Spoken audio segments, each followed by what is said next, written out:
Hello and welcome. This is Jill Gittins presenting episode 3 of the Homeopathic Compendium podcast series.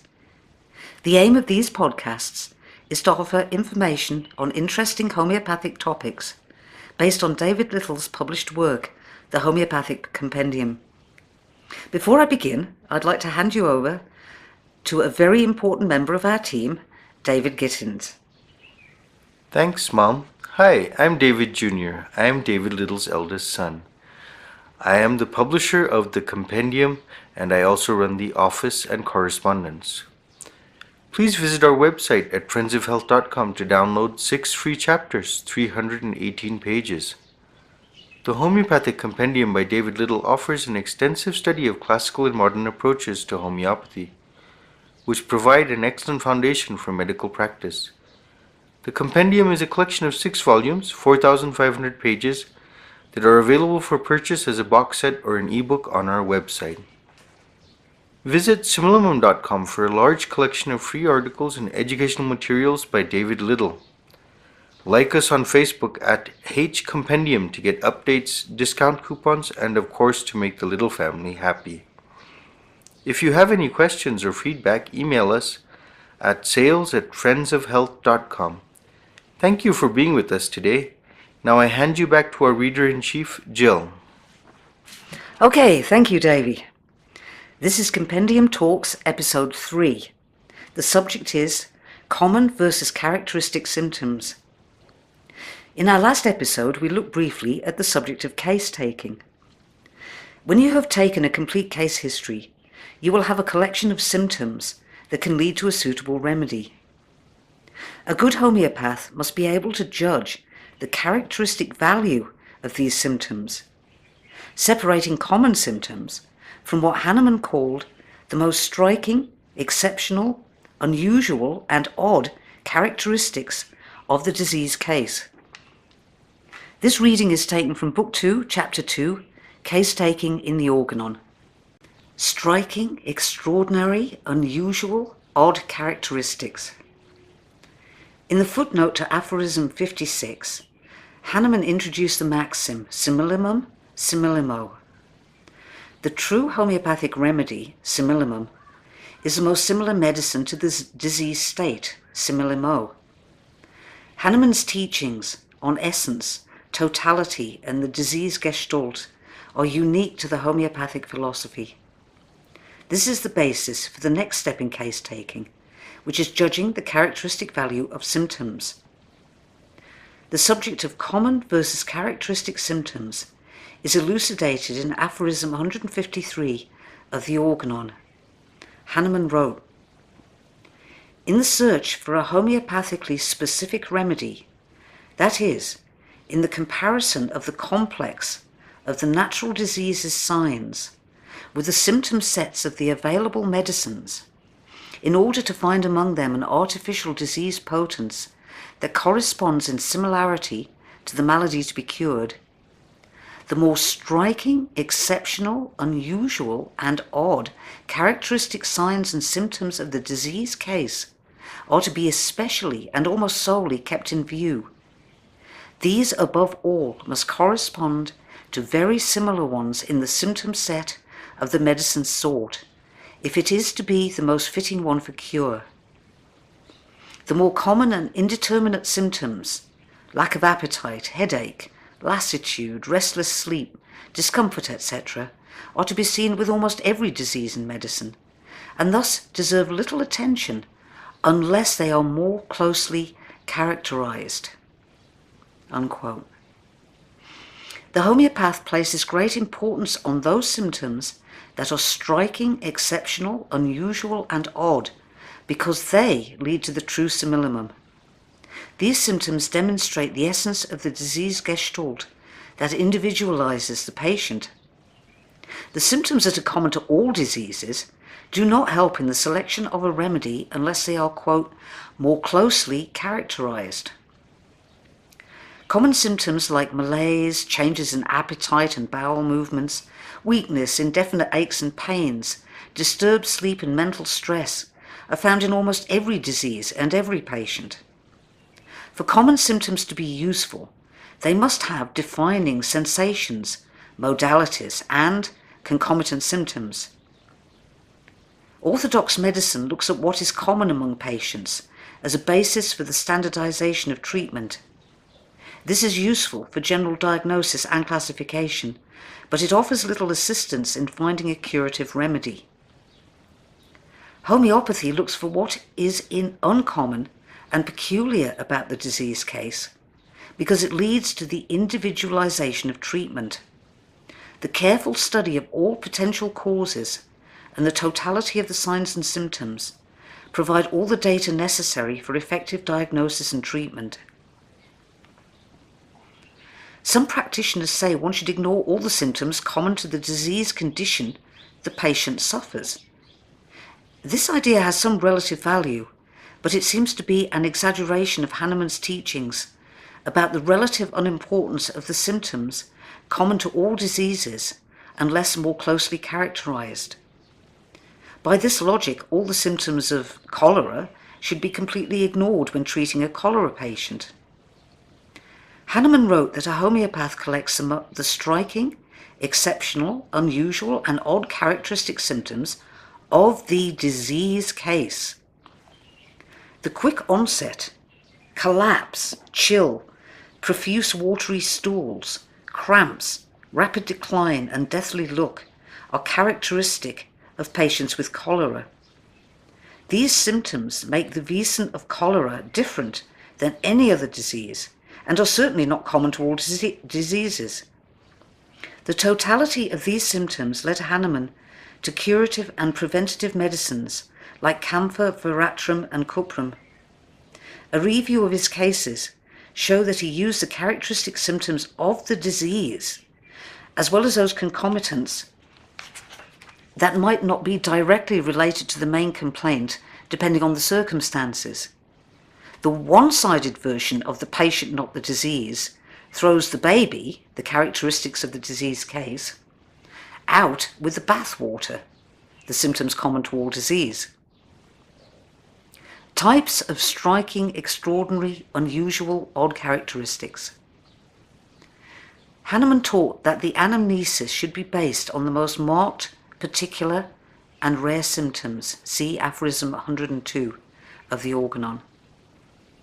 The idea of uncommon rubrics can be used to further grade characteristic symptoms according to degrees of rarity. The more unusual the symptom is, the more valuable it becomes, because it highlights the individuality of the person. Some symptoms mark the disease state in a particular way. Others are more peculiar to the individual patient. And a few are so odd that they constitute the strangest of phenomena. These symptoms include those that are opposite to normal instincts, as well as those things that cannot be explained by either the patient or science. The common symptoms can be seen in most patients suffering from most diseases. This includes the weakness, malaise, pain and discomforts found in most cases. These symptoms are common rather than characteristic, unless more defined by sensations, modalities, and concomitant complaints. The symptoms based on natural instincts are more common, but can be characteristic if marked. For example, the sensation of feeling cold that is better by heat, or of heat that is better by cold. This is the common response to such situations. Such a symptom may be characteristic if pronounced or striking, but it is not that unusual in nature. If a person is very markedly chilled or greatly relieved by heat, the symptoms become characteristic. To have a dry mouth and feel thirsty is what you would expect. The same may be said of itching from eruption or pain on moving an injured part. These rubrics have many remedies listed in the repertory. This makes them more common, but when striking or well marked, they are more characteristic. For example, bryonia is well known for feeling very dry and being very thirsty. The desire to drink is so outstanding in bryonia that it is listed in the highest degree under extreme thirst in the repertory. Bryonia's thirst becomes more rare when the patient demonstrates the keynote characteristic, thirst. He drinks not often, but much at a time. Why a bryonia patient does this is inexplicable. Some symptoms are striking because they're unusual. These symptoms are very personal and unique, considering the situation. They are often just the opposite of what would be expected under the circumstances. This may include quirky symptoms, queer sensations, strange reactions to the environment, unusual desires and aversions, and the reversal of the normal instincts that aggravate or ameliorate. The more strange and inexplicable the symptoms, the more oddly characteristic such phenomena becomes. It is more unusual for a patient with asthma to be aggravated when lying down. To reflect the common nature of this symptom, there are 87 remedies listed under this rubric. On the other hand, it is rather rare for an asthma patient to be better by lying down, and as a reflection of this state, the rubric only contains 15 remedies. It is very common for individuals to suffer from diarrhea in hot weather. Therefore, the corresponding rubric has 51 remedies. Diarrhea is much rarer in the cold weather. Therefore, this rubric has only 11 remedies. Most people lose their appetite during diarrhea, but to become ravenously hungry during an attack is strange and has only 13 remedies listed.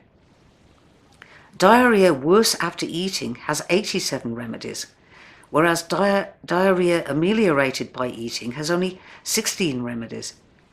This makes these rubrics more oddly characteristic. Such rubrics lead directly to a smaller group of remedies. This is a very important aspect of case taking, i.e., the use of smaller, characteristic rubrics. Rubrics that have hundreds of remedies are almost useless in finding a remedy, although they may be useful as confirmatory symptoms. Peculiar means sensations or feelings of an unusual character. Many of these symptoms are sensations as if rubrics. For example, crocus and thuya feel as if there is something alive in the stomach. Baptisia has sensations as if one would double. Lilium tig has a sensation as if they were two persons. Platina and stramonium have the sensation as if their body was growing larger. Dolichos has a sensation as if itching without any signs of eruption. These experiences cannot be explained by any pathological concept. The orthodox school considers these things to be irrelevant or signs that the patient is losing his mind. To the homeopath, these rare symptoms are pure gold that have been deeply researched. The classification of rare also includes contrary modalities. Normally, burning pains are better by cold, but Arsenicum album has the following characteristic. Burning pains. The affected parts burn like fire, as if hot coals were applied to parts. Better by heat, hot drinks, and hot applications. Ignatia has a sore throat that is better by swallowing solids. Camphora has icy cold skin and lack of vital heat, yet feels better by uncovering and throws the covers off. Graphites has impaired hearing, better by noise. Hears better when in a noise, better when riding in a car or carriage, and better when there is a rumbling sound. Calcarea carbonica feels better in every way when constipated. Any modality that is the reverse of what common sense would dictate may be considered to be striking, singular, uncommon, and peculiar. Rare characteristics can be just the opposite of what one would expect to see. For example, creosotum has menses that flow on lying down and cease on sitting or walking about. Nux moschata has great dryness of the throat and mouth, with a tongue so dry it adheres to the roof of the mouth, and saliva that looks like cotton, but with no thirst. Mercurius is just the opposite, as the mouth is moist with intense thirst. Opium has painlessness in almost all ailments, even those that should be painful. Gelsemium has fever and heat without any thirst. Cinna has the symptom: the child will sleep only when violently rocked. All these symptoms are odd and uncommon. Dreams offer uncommon characteristics because they reveal the unconscious aspects of the psyche. Dreams of snakes are strange, Lacan, lachesis. Dreams about masks are rare, Calicarb, Magcarb. Dreams of graves are peculiar, Arnica. These represent archetypal complexes because snakes, masks, and graves all express symbolic content. Delusions are projections of the patient's unconscious material onto the screen of conscious experience. Daydreaming, flights of the imagination, sexual fantasy, and altered states are also sources of uncommon rubrics. Hahnemann used 7 words to describe the nature of characteristic symptoms in the organon: marked, particular, rare, striking, exceptional, unusual, and odd. Each of these words holds a facet of the meaning of a characteristic symptom. Delusions that one is a great person is marked, lachesis, platina, sulfur, veratrum. Saying one is well when one is very sick is particular, arnica. Feeling one's head belongs to another is rare, alumina, cannabis indica, cannabis sativa, natrum muriaticum, thuja. To see stars in a plate is striking, cannabis indica. Feeling as if one is in a dream is exceptional, cannabis indica, nux mosciata, stramonium. Continually counting is unusual, hyoscyamus, mortius, physostigma, silica. Crawling on the floor is odd, acetic acid, belladonna, cannabis indica, lachesis. All of these symptoms are characteristics of a high grade. Rare mental symptoms are those that are unusual for that person. If a person with an angry, choleric temperament becomes overly calm, or a person with a calm, phlegmatic temperament becomes overly angry, that is peculiar.